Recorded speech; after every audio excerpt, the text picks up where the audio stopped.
राजा की, नगीन गोगो की, नगीन बाबा की, शिवशंकर पार्वती की, शिवशंकर पार्वती की, शिवशंकर पार्वती की। हर हर महादेव, हर हर महादेव,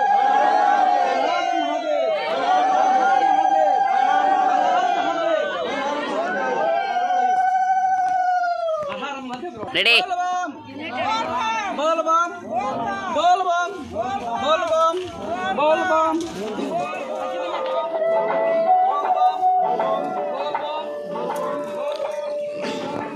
ओम नमः शिवाय। हाथ को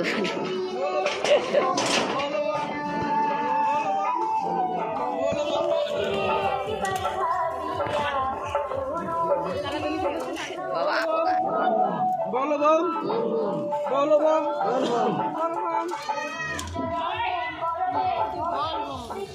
मामा focus selama cewek anak orang sih lagi luar tuh ya baca fokus ini koro dia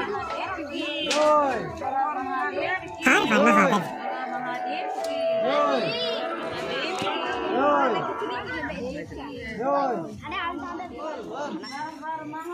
हर हर महादेव, fokus हर हर महादेव।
बोल बम बोल बम सर बोल बम बोल बम बोल बम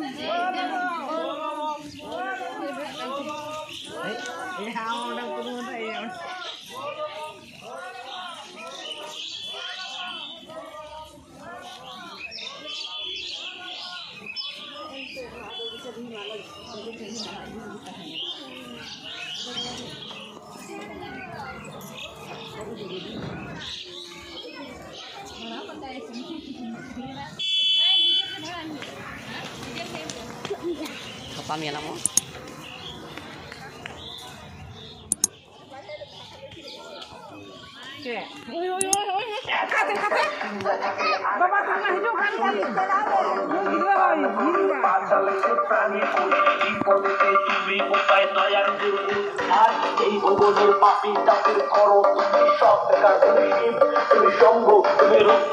बोल बम